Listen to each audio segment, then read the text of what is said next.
Cell सिर्फ product बेचने का नाम नहीं होता, बल्कि भरोसा जीतने का नाम होता है। अगर एक दफा आपने कस्टमर का भरोसा जीत लिया तो फिर आपके लिए सेल्स करना बहुत आसान हो जाता है। अगर कस्टमर आप पे ट्रस्ट नहीं करता तो सबसे ज्यादा ट्रेंडिंग और मोर डिमांडिंग प्रोडक्ट भी नहीं बिकता। बेशुमार लोगों को मैं देखता हूं जो सेल्स की दुनिया में काम करते हैं, वो ट्रस्ट बिल्डिंग की टेक्निक नहीं सीखते, जिसकी वजह से क्या होता है कि वो अगर एक दफा प्रोडक्ट बेच भी लें तो दोबारा उस कस्टमर को कभी प्रोडक्ट नहीं सेल कर पाते।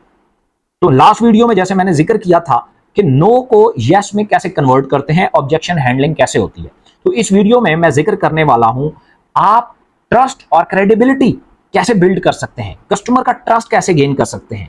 इसके लिए मैंने कुछ पॉइंट्स जो हैं वो लिख रखे हैं, जो एक एक करके मैं आपको समझाता हूं। जैसा कि सबसे पहले है कि ट्रस्ट कितना इंपॉर्टेंट है। एक बात याद रखिएगा, आपका प्रोडक्ट या सर्विसेज लोग बाद में खरीदते हैं, पहले आप पे ट्रस्ट उन्हें आना चाहिए। अगर उनको आप पे भरोसा आ जाता है फिर उनके लिए प्रोडक्ट खरीदना आसान हो जाता है, और अगर उनको ट्रस्ट नहीं आया तो फिर आपका मोस्ट डिमांडिंग प्रोडक्ट भी नहीं बिकता। इसलिए ट्रस्ट बिल्ड करना बहुत इंपॉर्टेंट होता है। ट्रस्ट आपके लिए लॉन्ग टर्म सेल्स लाता है और बार बार लाता है। एक बात याद रखिएगा, किसी कस्टमर को पहली दफा प्रोडक्ट बेचना बहुत मुश्किल है, उसके बाद बहुत आसान हो जाता है। सिर्फ एक चीज को आपने जो है वो बरकरार रखना होता है, और वो भरोसा होता है, ट्रस्ट। जब ये आप बरकरार रखते हैं तो फिर आपका बार बार प्रोडक्ट बिकना लाजमी हो जाता है। अगला पॉइंट है प्रोफेशनलिज्म। हाँ, बहुत सारे लोग सेल्स करते हुए प्रोफेशनलिज्म को हाथ से फेंक देते हैं। यानी अगर फोन पे बात कर रहे हैं, कहीं रास्ते में है, ट्रैफिक की आवाज आ रही है, तो कॉल अटेंड करके कस्टमर से बात करना शुरू कर देते हैं। कस्टमर इरिटेट होना शुरू हो जाता है। फिर बाज औकात उनका घर में बीवी से झगड़ा हुआ है या किसी एम्प्लॉय से झगड़ा हो गया है, और वो जो टेस्ट होता है वो उनकी सेल कॉल में जा रहा होता है, उनका लहजा पोलाइट नहीं होता। और फिर या ओवर प्रोमिसिंग के लोग आदी होते हैं। ओवर प्रॉमिस करने से भी आपका जो ट्रस्ट होता है, क्रेडिबिलिटी जो होती है, वो कम हो जाती है। इसलिए प्रोफेशनलिज्म बहुत इंपॉर्टेंट है। टाइम पे रिस्पॉन्ड करना, उनको वैल्यूज देना, उनको इन्फॉर्म करना, उन्हें गाइड करना कस्टमर को, जिससे क्या होता है आपका प्रोफेशनलिज्म शो होता है, आपकी ट्रस्ट बिल्डिंग होती है। अगला पॉइंट है नॉलेजेबल होना। आपका कस्टमर अगर वो ये जान जाए कि आप अपनी प्रोडक्ट में एक्सपर्ट नहीं है, तब भी वो आपसे प्रोडक्ट नहीं लेगा। मैं इसकी एग्जांपल आपको ऐसे देता हूं कि अगर आप अपनी गाड़ी, मोटरसाइकिल, कोई भी चीज किसी वर्कशॉप में लेके जाते हैं और आपको ये पता चल जाए कि ये जो बंदा मेरी गाड़ी खोलने वाला है, इंजन, ये कोई खास एक्सपर्ट नहीं है, तो आप उसे हाथ भी नहीं लगाने देते। एक छोटी सी मोटरसाइकिल को, एक छोटी सी गाड़ी का एक प्लग जो है वो आप उससे चेंज नहीं करवाना चाहते। तो एक बंदा तो पैसे दे के देना चाह रहा है और उसके बदले में आपसे प्रोडक्ट या सर्विसेज लेता है, और अगर उसको आपकी एक्सपर्टीज के ऊपर शक हो जाता है तब भी वो आपसे प्रोडक्ट नहीं लेता, उसको ट्रस्ट नहीं आता। मैं बेशुमार लोगों को देखता हूं, जब उनसे कोई कस्टमर क्वेश्चन करता है तो वो उनके अल्फाज लड़खड़ाना शुरू कर देते हैं, टाइम बाय शाइन करना शुरू कर देते हैं, या उनकी आवाज में पॉज आना शुरू हो जाता है। यस, वो मैं देखता हूं, अच्छा मुझे तो नहीं पता था, अच्छा ऐसा होता है, अच्छा वैसा। यानी जब कस्टमर को यह पता चल गया कि ही इज नॉट एक्सपर्ट, तब उसको आपके ऊपर ट्रस्ट नहीं आता। इसलिए नॉलेजेबल बनना जरूरी है। आप अपने प्रोडक्ट के तमाम तर डिटेल्स आपको जुबानी याद होनी चाहिए, और आप कस्टमर से जब तक एक कदम आगे नहीं होंगे तब तक आप सेल्स उसको नहीं कर सकते। एक कदम आगे होने का क्या मतलब है, जैसे मैंने आपको बताया, पूरी सीरीज इसी हवाले से है कि वो कस्टमर जैसे भी सोचे, आपको उससे पहले पता हो कि इसका अगला कदम क्या होगा, तब आप उसको सही मानों में टैकल या हैंडल कर सकते हैं। तब आपकी प्रोडक्ट या सर्विसेज सेल होना आसान हो जाती है। अगला पॉइंट है टेस्टिमोनियल और सोशल प्रूफ्स। अगर आप ऑनलाइन या ऑफलाइन सेल्स कर रहे हैं तो टेस्टिमोनियल बहुत इंपॉर्टेंट है।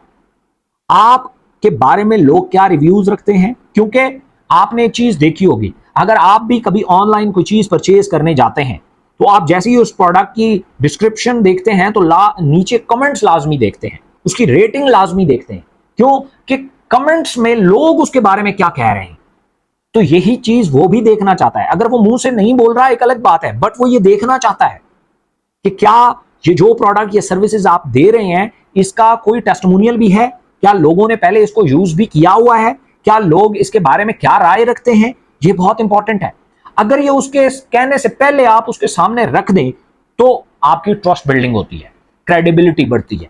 लोग, वो कस्टमर ये समझता है कि मैं कोई पहला और आखिरी बकरा नहीं हूं जो इसके हत्थे चढ़ने वाला है, बल्कि ये कोई प्रोफेशनल जो है प्रोडक्ट दे रहा है और प्रोफेशनल तरीके से दे रहा है, और ये सेल्स में भी एक्सपर्ट है और अपनी प्रोडक्ट्स को लेके भी ये एक्सपर्ट है। तब आपका प्रोडक्ट बिकना आसान हो जाता है। अच्छा, एक चीज और याद रखिएगा, वैल्यू देना, कस्टमर को वैल्यू देना, प्रोडक्ट्स को वैल्यू देना, ये बहुत इंपॉर्टेंट होता है। बहुत सारे लोग यहां से चूक जाते हैं। आप एक बात याद रखिएगा, मैं हमेशा ये कहता हूं कि आप जब भी किसी कस्टमर के साथ सेल्स कॉल पे हैं या उसके साथ फेस टू फेस है, 1 to 1 है, तो आपका एटीट्यूड गाइडलाइन का होना चाहिए। प्रॉब्लम सोल्यूशन ओरिएंटेड अप्रोच होनी चाहिए आपकी। सोल्यूशन ओरिएंटेड अप्रोच जब आपकी होगी तो आपकी सेल्स को कोई रोक ही नहीं सकता। लेट सपोज आप किसी शख्स के साथ बैठे हैं, आप कस्टमर हैं, वो आपको कोई प्रोडक्ट सेल कर रहा है। अब वो आपसे सबसे पहले पूछता है कि आप मुझे अपना प्रॉब्लम बताएं। जब आपके प्रॉब्लम को वो तसल्ली से सुनता है तो फिर वो आपको गाइड करता है, और उस गाइड में या आपको गाइड करता है या आपको फ्री टिप्स देता है, तो आपका ट्रस्ट बिल्ड हो जाता है, जिससे कस्टमर या आपको ये लगता है कि यार ये बंदा मेरे भले की बात कर रहा है, ये मेरे साथ बिल्कुल जेन्युइन है, मुझे गाइड कर रहा है, मुझे सिर्फ प्रोडक्ट प्रोडक्ट प्रोडक्ट खरीदो खरीदो खरीदो के ऊपर जो है वो जोर नहीं लगा रहा, बल्कि ये जेन्युइनली मेरा प्रॉब्लम सॉल्व करना चाहता है और जेन्युइनली ये मुझे गाइड कर रहा है। फ्री टिप्स देने की आदत डालें, फ्री गाइड करने की आदत डालें। अगर कभी आप एक शख्स को प्रोडक्ट सेल कर रहे हो और आपको समझ आता है यार ये इसकी किसी काम की नहीं है, तो आप उसे गाइड करो, यार ये आपकी किसी काम की नहीं है, मुझे तो आप कहेंगे मैं आपको दे दूंगा, बट आपके काम का ये प्रोडक्ट है, ये आपके प्रॉब्लम को सही मानों में हल निकालेगा। तब आप देखेंगे कि उसका एटीट्यूड टुवर्ड यू चेंज हो जाएगा टोटली। वो आपके बारे में आपको ट्रस्ट की नजर से देखना शुरू कर देगा, क्रेडिबिलिटी की निगाह से देखना शुरू कर देगा। तो उससे क्या होता है, आपका जब ट्रस्ट बिल्ड होता है, सेल्स मैंने आपको बताया आसान हो जाती है। ओके, एक और बड़ा इंपॉर्टेंट पॉइंट है कि लॉन्ग टर्म रिलेशनशिप्स कस्टमर्स के साथ आपको लॉन्ग टर्म तक आपकी सेल्स की वजह बनते हैं। अब उसके लिए क्या करना है, फीडबैक और आफ्टर सेल सर्विसेज। बहुत सारे लोग एक दफा प्रोडक्ट बेचने के बाद कस्टमर की कॉल ही नहीं उठाते। अगर कोई कस्टमर कंप्लेन करने आया है तो बड़ी शाइस्तगी के साथ आप उसकी कॉल को लो और उसके कंप्लेन को सुनो और उसको फिर हल करने की कोशिश करो। और दूसरा, अगर कस्टमर गुस्से में आया तो पोलाइट अपने ऐसा तरीके से आप उसको काम डाउन करो और उसे कहो आपका जो भी प्रॉब्लम है मैं सॉल्व करने के लिए तैयार हूं।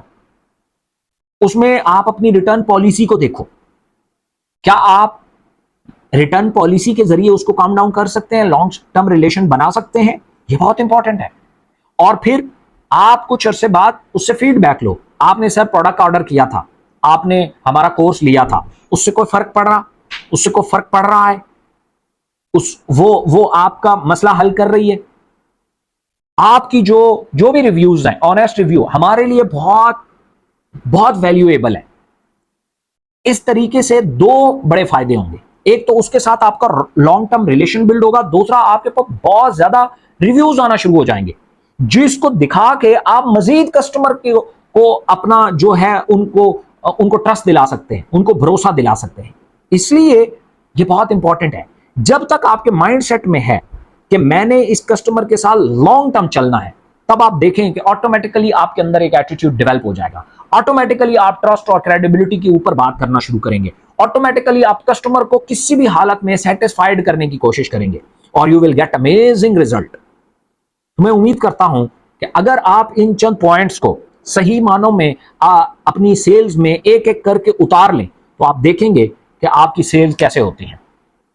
और मैं अगली वीडियो में जिक्र करूंगा क्लोजिंग टेक्निक की, कि आप कैसे अपनी सेल को क्लोजिंग तक ले आते हैं और फिर उसे क्लोज कर लेते हैं। क्योंकि बहुत सारे लोग कस्टमर्स को क्लोजिंग तक ले आते हैं, लेकिन क्लोजिंग टेक्निक ना जानने की वजह से वो ऑर्डर नहीं करवा पाते, और जब ऑर्डर नहीं करवा पाते तो इतनी की गई सारी मेहनत जाया हो जाती है। सो अगली वीडियो में हम क्लोजिंग टेक्निक सीखेंगे। Thank you so much.